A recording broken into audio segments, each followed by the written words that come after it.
Namaste. Welcome to the podcast. All right, a bit of a change from the last three podcasts. Today we take another direction. So, have you guys ever asked yourselves these questions? What is a Hindu? What is Dharma? Why do I call myself a Hindu? After all, what is the Hindu view on certain issues? Is there a distinct Hindu gaze? Also, is that gaze a fixed, rigid gaze? Or is it something that keeps evolving from time to time? Isn't that the question that bothers all of us? After all, who are we? Why do we do certain things the way we do them?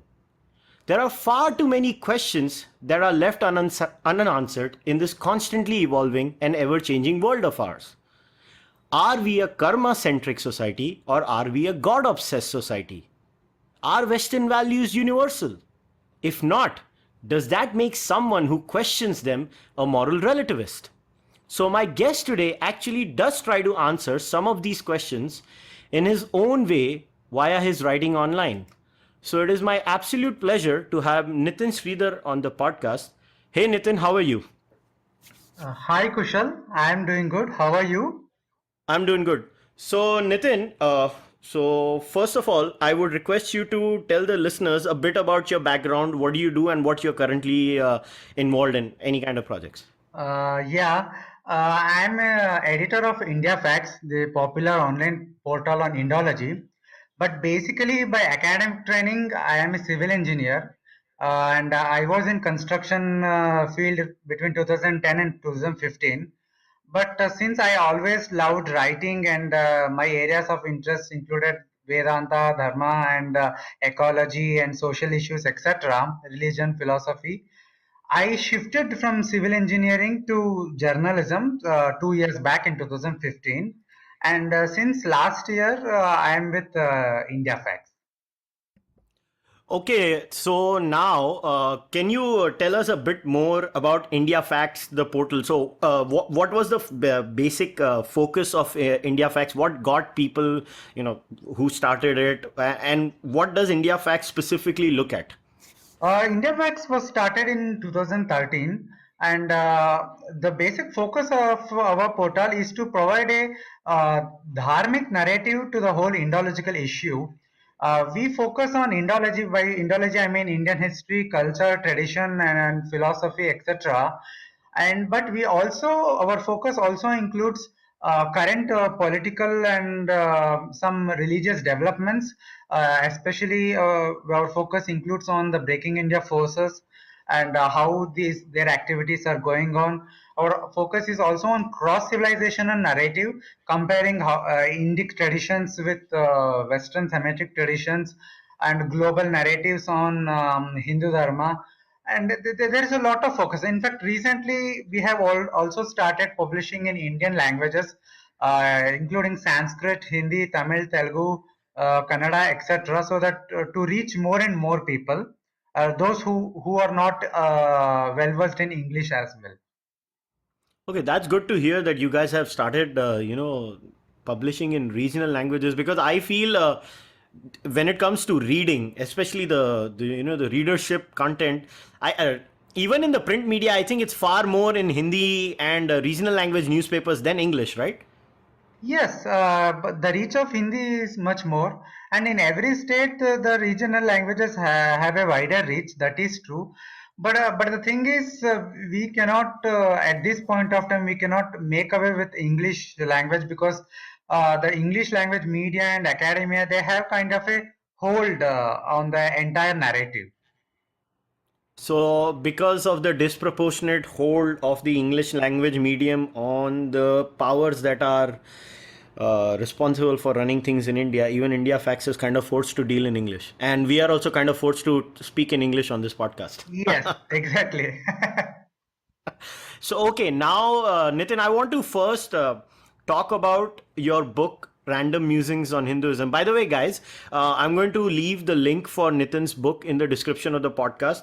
I have gone through his book, and I would recommend everyone who's listening to this podcast to buy this book. It is very important that we support the work of the larger, group of right-wing writers. So when I say this, and I mean every word of it, so don't take me lightly, I would once again recommend everyone, please buy his book. So Nitin, there were two topics that I found very interesting in your book. But before we get into the specifics of the topic, what made you write this book? Why did you think of writing this book? Basically, the contents of the book were actually not written with a book in the mind. They're actually a collection of my writings between 2007 and 2013. And the title, as the title says, they're musings on Hinduism. And they are my musings. I mean, many of them are direct result of my reflection on certain philosophical study that I was doing in Vedanta, Advaita Vedanta, Tantra, etc. And there are many other topics like the one on social issues, etc., which were my response to certain social and political development, and how I perceived what a solution to certain issue facing Hindu society is. So they were written at different times due to different reasons, and much of them were very spontaneous. Some were published articles, some are simply posts that I put on Twitter in a spontaneous response to certain development. So it's an amalgamation of many things. Some very serious, some academic, some semi-academic, and some are simply musings, some blog posts, etc. Okay, so that's very interesting because I think even the book of Tufail Ahmed that he wrote last, I think it was last year, The Jihadist Threat to India, it was basically a collection of all his articles that he's written over a long period of time. So, in that way, you guys have a very similar book.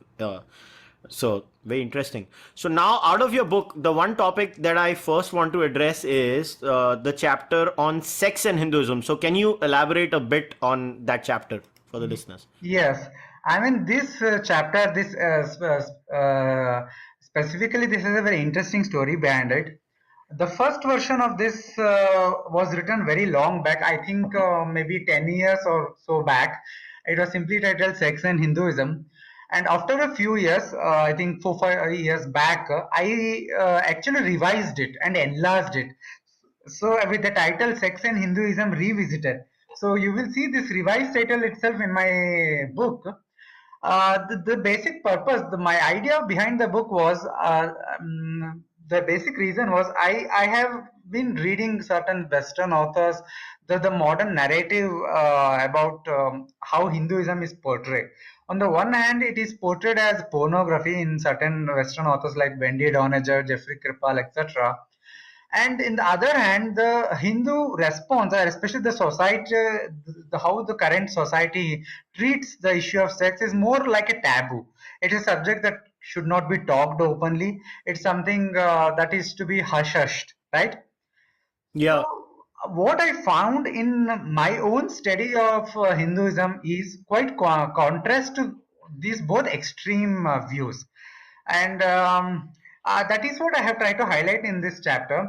I speak about how sex is one of the part of the karma, which is one of the Hindu purusharthas. Hinduism gives a framework for human benefit, the human progress in the form of purusharthas: dharma, artha, kama, moksha. Kama is material pleasures, in which sex or sexual pleasure is one of the most important things. And then I have spoken about how the Hindu view of sex is not just lust, it's not just about sexual recklessness. Instead, it's a sacred activity. Sex is perceived as a yajna right from the Vedic times. In the Mhm. Brihadaranyaka Upanishad, etc., we have this comparison of sexual act with a yajna. In fact, in Hinduism, every action, every karma is a yajna, and including the sexual act. And then we have this in the tantric tradition, we have a number of meditations which involve sexual action. So these meditations are aimed at taking the sex, a sexual activity, from being a mere mundane activity to being an act, to take to a state of samadhi or super consciousness. So these are the So various aspects which we often tend to ignore, or even if we are aware of it, we tend to downplay it. That I have tried to cover in this particular chapter. I also speak about certain issues like sexual education. Today there is a lot of opposition to it from the right wing. I must say, unfortunately, because the Kama Sutra specifically speaks about importance of sexual education. But I must mhm. clarify that by sexual education, I also mean an education in sexual restraint. Education should be both the aspect of karma as well as aspect of dharma. Without dharma, nothing is complete. Now, see, you mentioned something very interesting, that in India we have kind of made sex into a taboo, and I always find it funny because considering our population and our rate of reproduction, I find it kind of funny that oh no, we cannot talk about sex.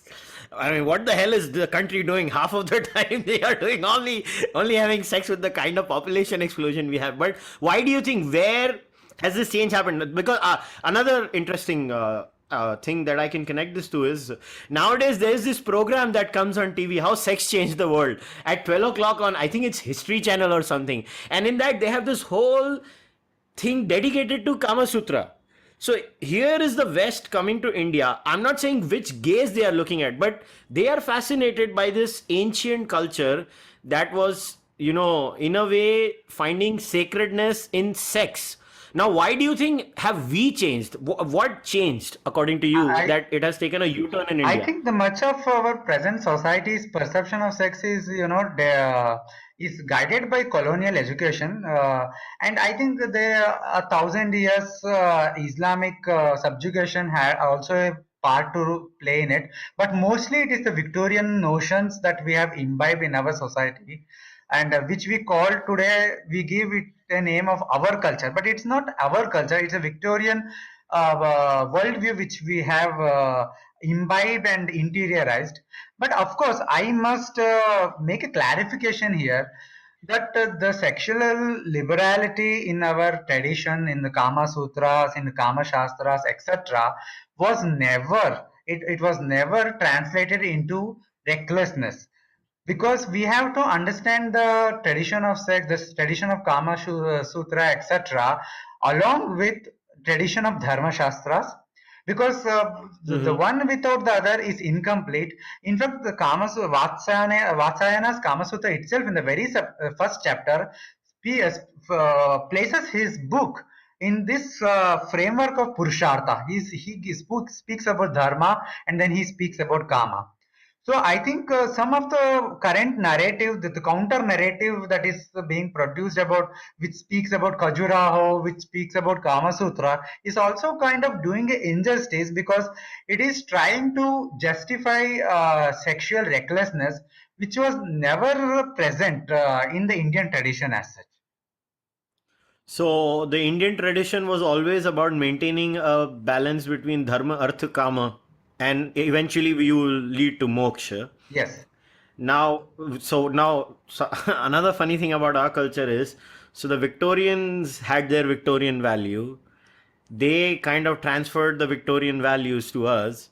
Now they are getting over their Victorian values. I wonder when we will get over their Victorian values. So, And a related thing is, today there are a lot of honor killings because love marriage is looked down, but Indian tradition yeah. recognizes many forms of marriage, including Manusmriti, and a Gandharva marriage is one of the legitimate forms of marriage.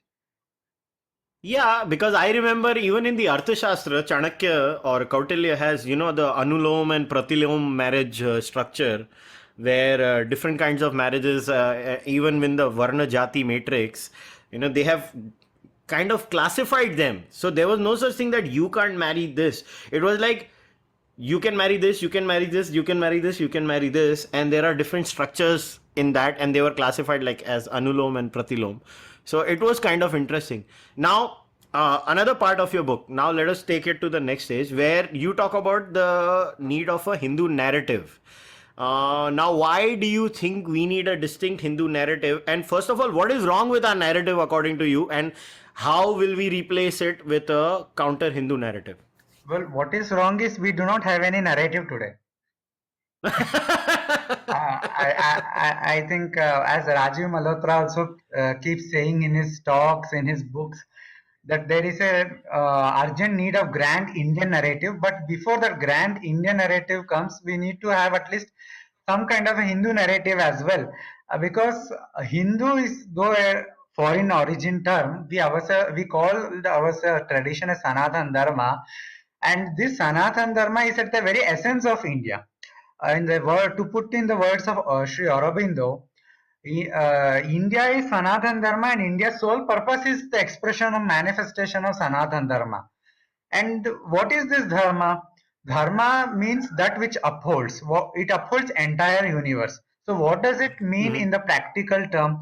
It is a universal vision of Sanatan Dharma, wherein each individual is facilitated to pursue his or her own path towards self-actualization and eventually to moksha. Self-actualization is self-fulfillment, or what we in our terminology what we call as swadharma, which gives us Yep. meaning and purpose to life. So this is the universal vision. This is the root of all our diversity, that in traditions, in practices, in regional diversity, which we say. See, these diversities are manifestation of these expressions of these paths of self actualization. How each of us have different aspirations, different temperaments, different competencies, and hence our paths are very different. So Sanatan Dharma envisages a society wherein each is allowed, each is facilitated to travel his or her own path towards self-actualization. So this narrative, this projection of this self-actualization as the universal vision is missing from all narrative about Hinduism, all narrative about India, and instead what we find is reductionism of the Varna Ashrama system, which is rooted in this universal vision of self-actualization, into a caste system, a political setup, and much of the ills of the society, like untouchability, discrimination, etc. So there is no Indian narrative, there is no Hindu narrative, and as I write in the book, the problem with there are issues with creating this Indian narrative today. There are two kind of issues that I have found. Is one is that the traditionally trained people, the pandits, the shastra scholars, etc. First of all, they are not well versed in English, and they are not well versed in the modern narrative, especially the Western imposed narratives about India, or Hinduism even. So Okay. they are, since English has become a default language today, much to we may like it or we may not like it. Since they are what can I say? They are untrained in this English at one level, also untrained in the modern academic terminology and jargon and another level. Yeah. That is one thing. They are unable to provide inputs.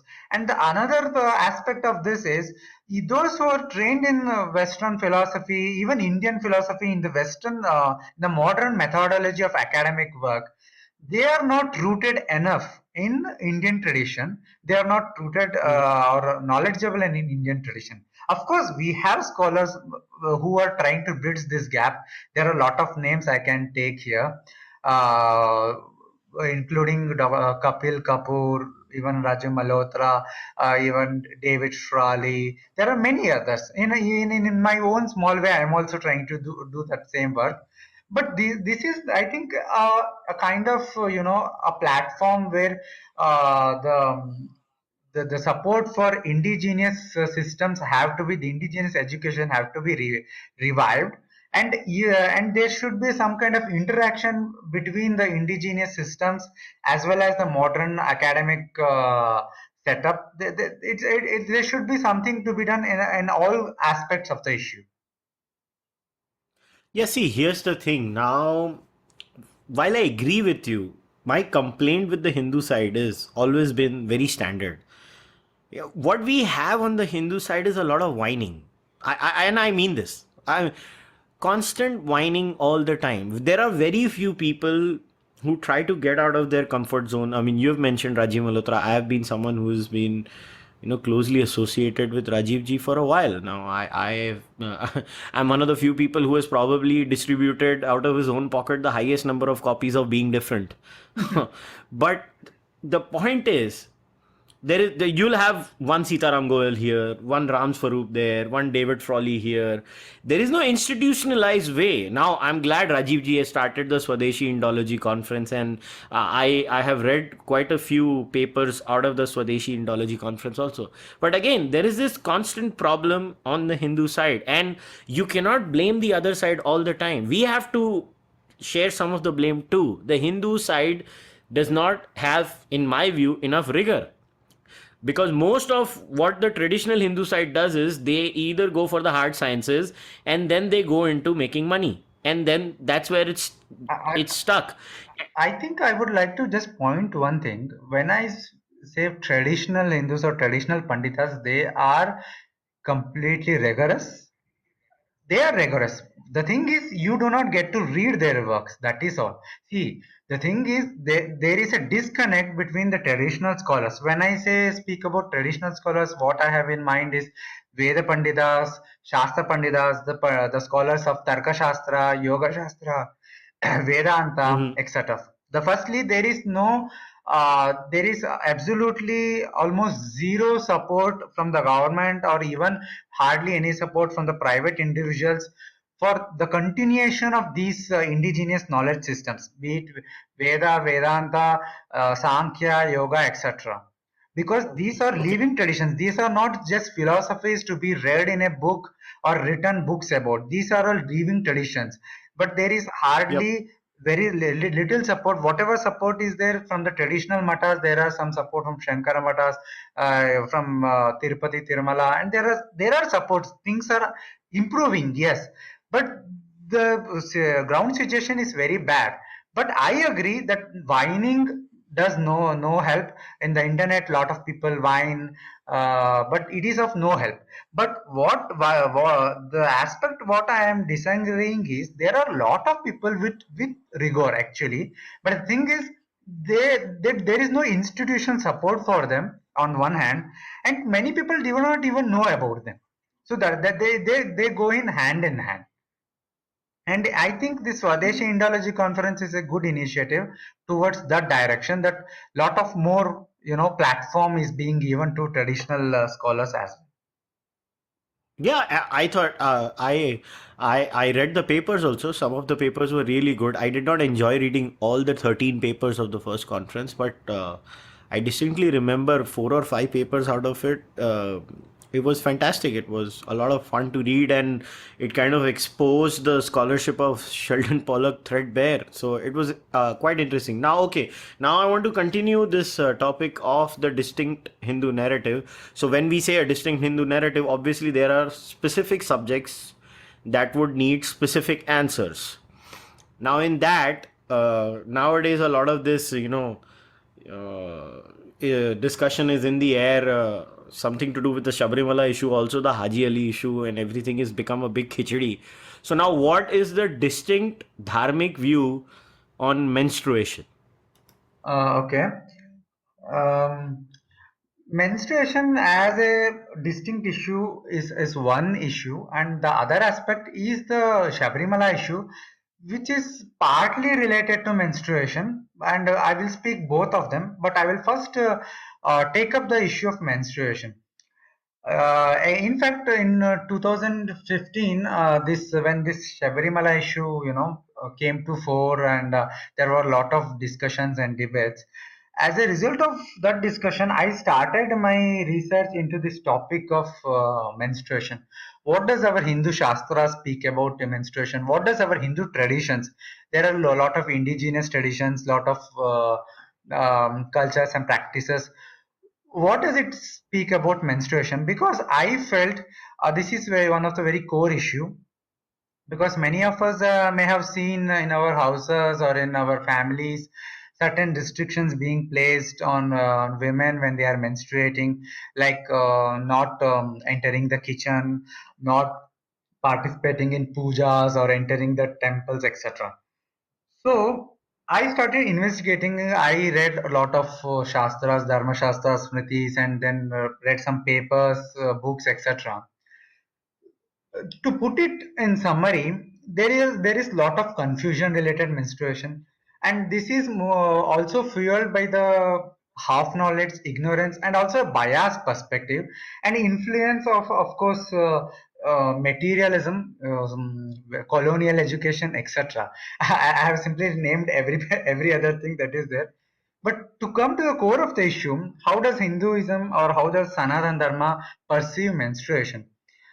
I think this perception is not as simple as it is made out in current discussion. I mean, if you open any newspaper or any opinion piece, including in right-wing portals like Swarajya, you will simply see how they reject this concept of ashaucha, which they translate, which is usually translated as impurity, and somehow Mm-hmm. project Hinduism as a patriarchal misogynist, having a patriarchal misogynist view towards women and regarding menstruation. I think that is all Okay. our own prejudice bias, which ignores the ground realities. For one, without going into details, because already I have written extensively on this, and people can refer my articles. And of course, I'm also working on a book on this. I will be expanding that into further, and Delhi publisher will be publishing it. So the gist is, in Hindu perception, menstruation is many things. One, yes, it is associated uh, with the ashaucha, which can be Mm-hmm. translated as impurity, but it is not simply about cleanliness or unclean. Of course, at the physical level, nobody can deny that the flow of blood continuously is a hygienic issue. Yes, but when it is spoken as ashaucha, it is not, there is nothing misogynist with it, because ashaucha is spoken about in multiple contexts. For example, death of a person or even birth, and there are other contexts as well. The kind of ashauchas Mm-hmm. being spoken here is with reference to the condition, the pranic, the condition of the of a jiva. A jiva is not only the physical body. A jiva has a different Mm-hmm. bodies: the physical, the vital, and the mind, etc. During Mm-hmm. menstruation, often we have you can find by interviewing women, etc., that many women experience mood swings. They are not able to concentrate. Some are in huge pain, some are in huge discomfort. So there is a mental impurity. These discomfort, etc., are considered as mental impurity. At the pranic level, the blood is the carrier of prana, the prana shakti, and this Mm-hmm. blood, when it is coming out, the body is throwing out certain kind of energies which are non-conductive to the normal puja or such stuffs, which are different, of a different nature. So there is a, and of course, I will bring the Ayurveda here as well. Ayurveda speaks about how menstruation is a great purificatory process wherein the ama, that inner toxins in the body, are thrown out. So these are some of the reasons why it is associated with ashaucha. But at the same time, the flip of the coin, the other side of the coin, is that for a woman herself, this is a highly purification process. This is a very unique process that is available only to women, and men do not have this process even if they want. So this is a highly Mm-hmm. purificatory process, and there is also a notion of austerity. It is the Hinduism does not condemn women as some unholy being during menstruation. Instead, it's a very sacred process as far as women is concerned. Yes, she is associated with a kind of ashaucha for the reasons I mentioned, but it is also a purely austere, a sacred process as well as women is concerned, and that is why it is also celebrated. The first, the onset of menstruation, the menarche, is celebrated across India in different communities in different ways. And even our deities, whether be it is Kamakya or it is in a temple in Parvati temple in Kerala, the deities Mm-hmm. are also the female deities are also supposed to go through a period of menstruation, and it is Mm-hmm. a period of celebration as well.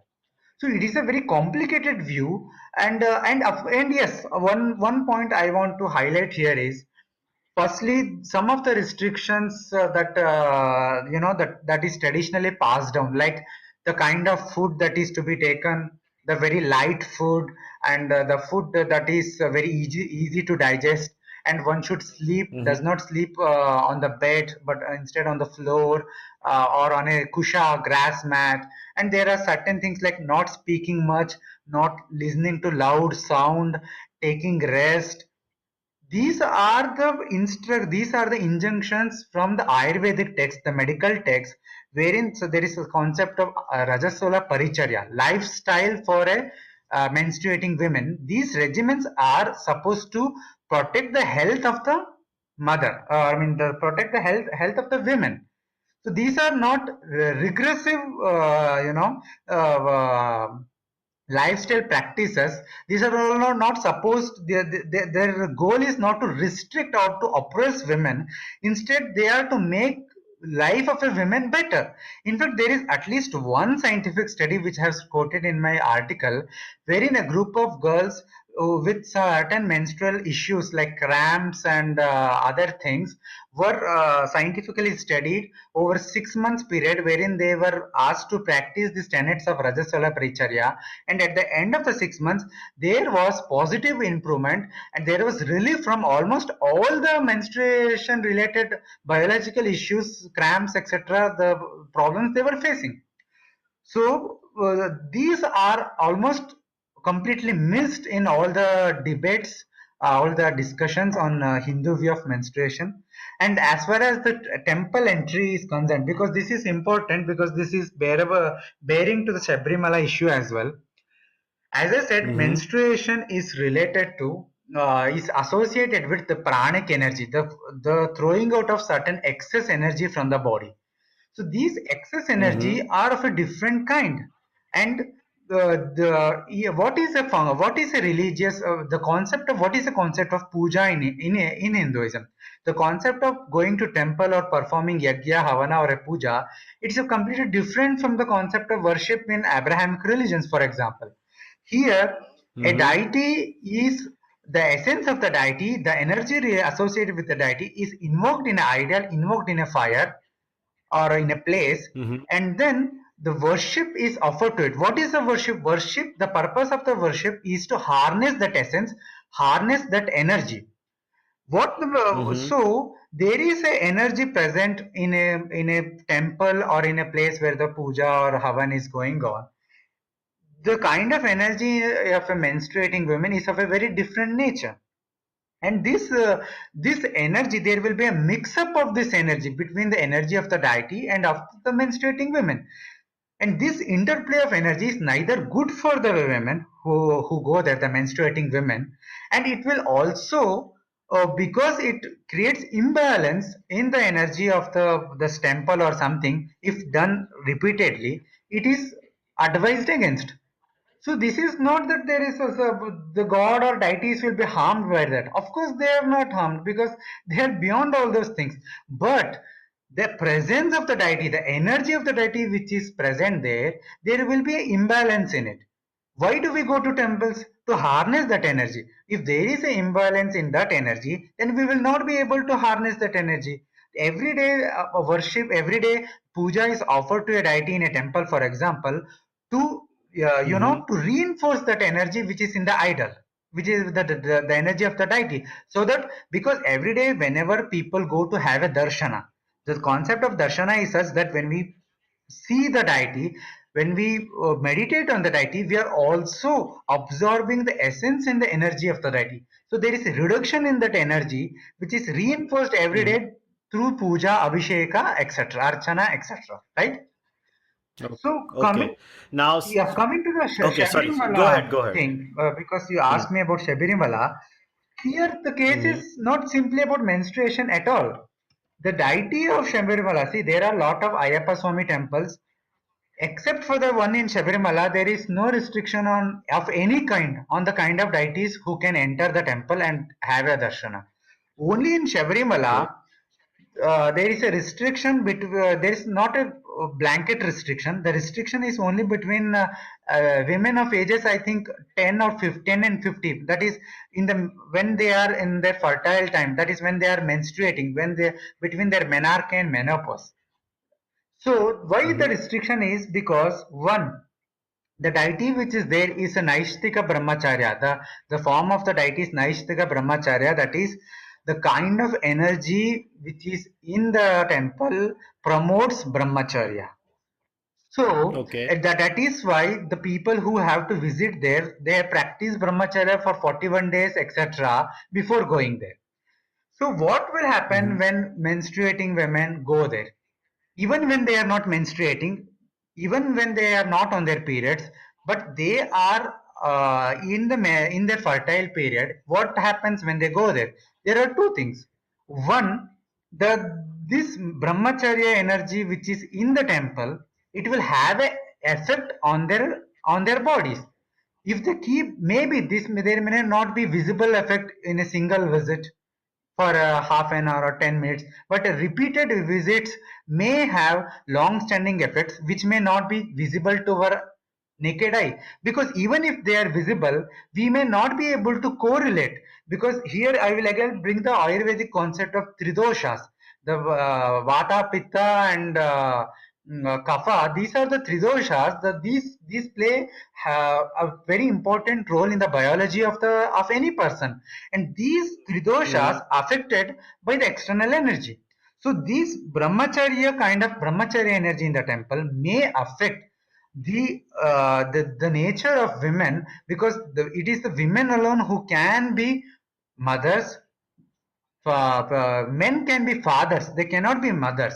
So if the biological women, the cycle of women are upsetted by this energy of the temple, there can be huge harm, the consequence which women are not ready to take, they because they don't know about it.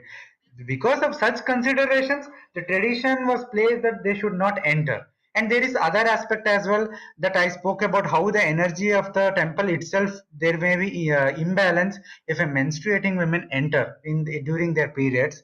So that is also one of the reason. I think these are not many of them, they may not be always explicitly stated. We may have to connect them using different sources, and may make a connection there. Okay. Now I have to make a comment because obviously you're speaking to a Charvak, so and you knew my you knew my reaction in advance. So, but I obviously wanted you to put your point across in detail. See, so I have four issues with this. One is when we make a claim like there is a certain type of energy in a temple, any kind of temple. Say if you're in a Shabrimala temple, you claim that there is a brahmacharya energy, or in any other temple. Now, obviously, we have to map that energy, right? So, my question, and I'm going to ask you three, four things. So, A, how do you map that energy? B, when a female comes, when we say that energy disturbs this energy, there has to be a certain cognitive proof for that, right? So, if we can't map that, then it's just conjecture that this is happening. This is me, the Charvak, answering to you. And third is, don't you think a lot of these rules and regulations were based on what was the environment at that time? Now, consider this for an example. Now, the environment where women used to live at that time was very different that women live today. So, don't you think some of the rules need to be updated? Like, say, sleeping on a grass mat or a straw mat. I mean, why would? Why can't the female just tell the husband, get the hell out of the room? I want to be in one bed and you can be in another bed? Is my question. Now, see, these things matter. See, when we, on one hand, the image from the Hindu side is, oh, we are a very dynamic thought process, we keep on updating. But then we say, oh, no, this is a standard view of Hinduism. Isn't that contradictory? Now I leave it to you to answer. Okay, so there are fantastic questions. The first one is, the mapping is there, but it may not be in the way you want it to be. For example, since you say you are a Charvaka, you want your outlook, your worldview is completely a materialistic worldview, a physical, Absolutely. universal worldview. but and you want Mm-hmm. evidence in the same way, but that may not be always be possible. But there are other kinds of evidences, the mapping that is there. I spoke about the Ayurvedic Tridoshas. I can Yeah, I also got it. speak about the yogic view of how the Sattva, Rajas, Tamas work, the how this meditation, Kundalini works. These are all connected because these all speaks about the energies, the different layers, the sheets of existence. The Vedanta worldview Mm-hmm. does not perceive a jiva as mere physical body, but has a Mm-hmm. combination of three bodies: the physical, the Yeah. subtle, and the causal, right? So, Yeah. Yeah. yeah, so there are different sheets. The physical sheet is the one, the Annamaya Kosha. There is a Pranamaya Kosha, the sheet of energy, the sheet of prana, and there is Manomaya Kosha. So it's just about you're grounding yourself in one worldview, that Cārvāka, which is a materialistic worldview, the Darshana, and I am grounding Mm-hmm. myself in a different worldview. And each worldview accepts a different kind of pramana. So Oh yeah, while I I may get not it. able to provide all the evidences in the kind of worldview you want, but I did provide one, the example of a scientific study about how the restrictions of this the how the lifestyle of Ayurveda Rajaswara Paricharya has helped women coping with menstrual issues. And this lifestyle course that was derived, they were derived from the Ayurvedic concept of Tridoshas, right? So there is an indirect way of corroborating what I spoke about. The second issue is Okay. about the temple entry.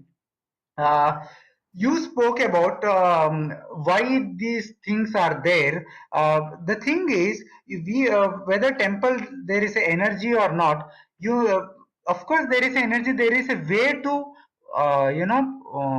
way to know it or realize it firsthand. There is a way called as yoga. There is a way called as meditation. But that again goes beyond the Charvaka system, right? So there are No, I would not necessarily agree with that. See, here's I'll give you a concrete example now. Over here, hear me out. I'm sorry to cut you short, by the way, but I thought I had to give you an example so you get a better perspective of where I'm coming from. So let's take meditation or sadhana, as we call it in Sanskrit, Hmm. right? So we can meditate on the deity, we can meditate on an object, we can meditate on a mantra like a Mula mantra or a Bija mantra. There are different kinds of meditation. Now, meditation and its effects are definitively measured if you do a fMRI. There are tools that we can measure the neurophysiological changes that happen in our body when we meditate. I meditate, by the way. I might be a charvak, but I but meditate. but And I. but I will cut you here. The kind of Mhm. things you're measuring certain effects, yes, but you are not measuring everything. That is what I am saying. See, Yeah, there is a yeah. limitation in the how the modern materialistic based science. There is a limitation to its tools. There is a limitation to its worldview, and it cannot go beyond it. See, I have read extensively about Swami Rama's experiments in the West, in Menninger Foundation, and how certain aspects of his samadhi they try to uh, try to gauge it using many instruments. They are all good. I am not rejecting any of them. What I am saying is Hmm.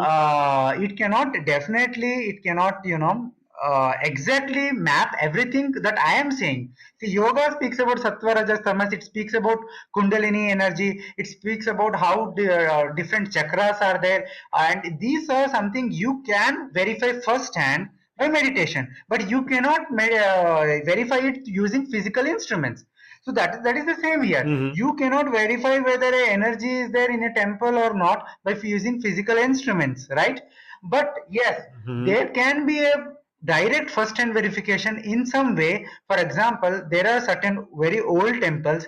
If you enter it, your mind immediately goes in a calm state. Even if you are a Charvaka, you may be atheist, you may be Christian, you may be Muslim, it doesn't matter. Irrespective of whatever it is, there are certain first-hand effects. You can sense it. Of course, there is no instrument can measure it, but you can sense it. But having said that, you're coming to your next question about how these certain practices were, result of those older times and today's times have changed. The answer is yes and no. Yes, because we have to see what practices are we are speaking about. So you gave the example of Mm-hmm. sleeping on kusha grass. Of course, you don't need to sleep on kusha grass today. You may simply, put a mat and sleep on it. Right? That is not an issue. Mm-hmm. And the Mm-hmm. issue is, but you cannot reject all the practices simply by saying they were, brought into force in some old times. What you have to do is go to the deep of the practice, Uh-huh. essence, the logic, the reason behind those practices, and then we have to see whether those logic, whether those reasons are valid even today. The fact that there is the blood which comes out during menstruation, it is associated, Mm-hmm. it contains prana energy, it contains ama, the toxins that Ayurvedic speaks about. It was true 500 years ago or even 1000 years ago as much as it is true today. So I think this nuance has to be understood before rejecting or accepting any of the practice. In fact, we have to go to the core, the essence. We have to know why the practices were started, whether the essence, whether they have to be implemented the same way today, or whether they can be modified, or whether there is a need to discard them. It is subject to debate, and it is subject to discussion, it is subject to analysis. At every age we may have to revisit our concepts, but the core essence, the core concept itself does not change with time. That menstruating women, the blood is the carrier of prana. It will not change just because 500 or 5000 years have changed. And what was your last question? No, no, my last question was in connection to the answer you just gave. My last question was, times have changed. So see, now, now my second question to you on this topic is, let's say there is a new Hindu darshana or sampradaya that says, we look at this evidence, we are trying to do these tests in science, and just like you said, we can't reject everything, we can't accept everything. Now they do a rigorous study of all these things and they say, well, women do not have these things, we have tested it, and they start a new Hindu sampradaya that probably rejects the view on menstruation that you have mentioned, okay, and they share their evidence for that. Would you say they are as Hindu as the other side? See, we have this Sikh religion, Sikh tradition, which does not subscribe to Mm-hmm. any of these Hindu notions. Yet, Even Arya Samaj. Arya Samaj, I don't know their view on menstruation, but Sikhs definitely do not accept Ashaucha and such concepts, and they are still part of, Yeah. the grand notion of Sanatan Dharma. Cārvākas, they don't subscribe. In fact, they do not subscribe to anything except the physical body, and physical body as the entire reality. Yet, yet, Yeah. I will say, add this yet.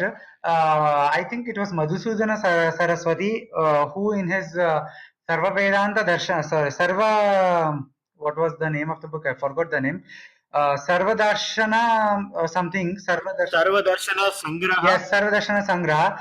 He has, Yeah. he also deals with this Cārvāka, I think, if I am not wrong.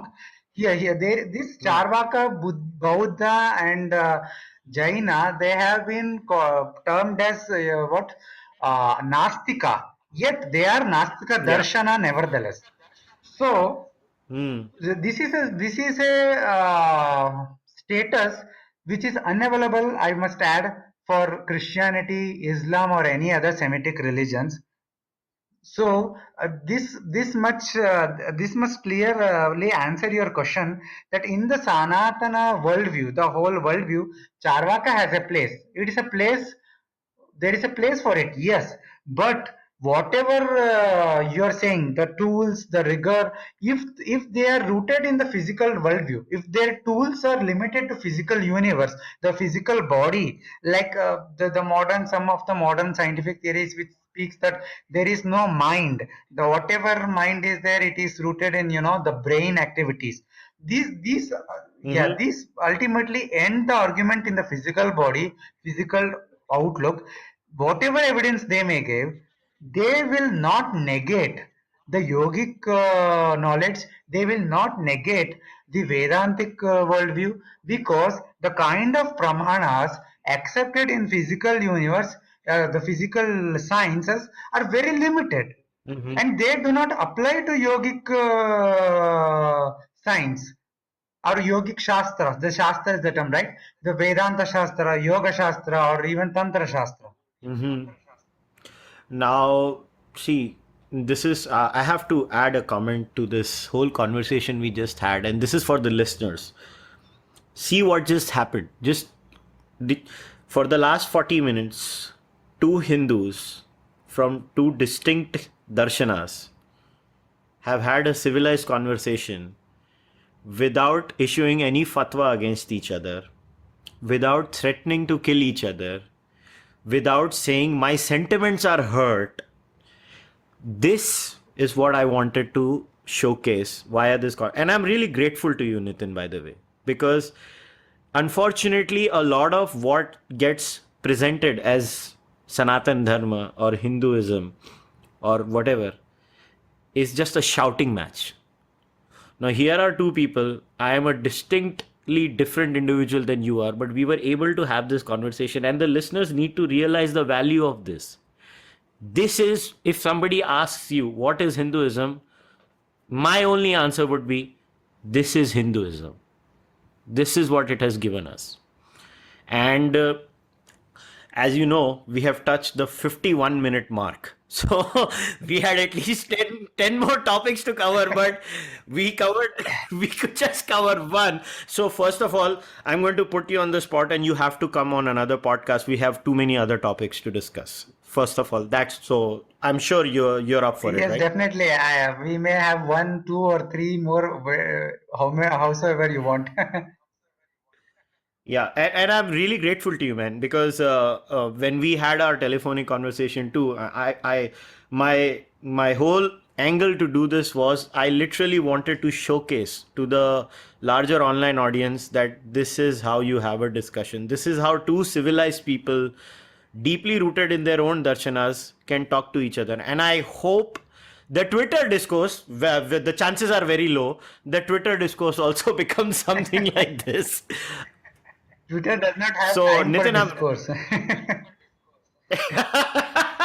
so Nitin, I'm really grateful to you. And guys, once again, I'm reminding you, I'm going to leave the link to all the articles of Nitin that he writes on India Facts in the description of the podcast, and I'm going to leave the link of his book too.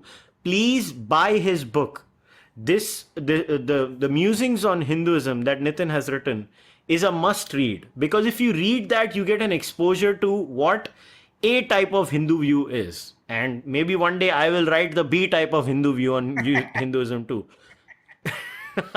So Nitin, thanks a lot for doing this. I really appreciate it, brother. Thank you, Kushal. I had a wonderful time, and I hopefully look forward to more such discussions. Thanks a lot, brother. Goodbye. Goodbye.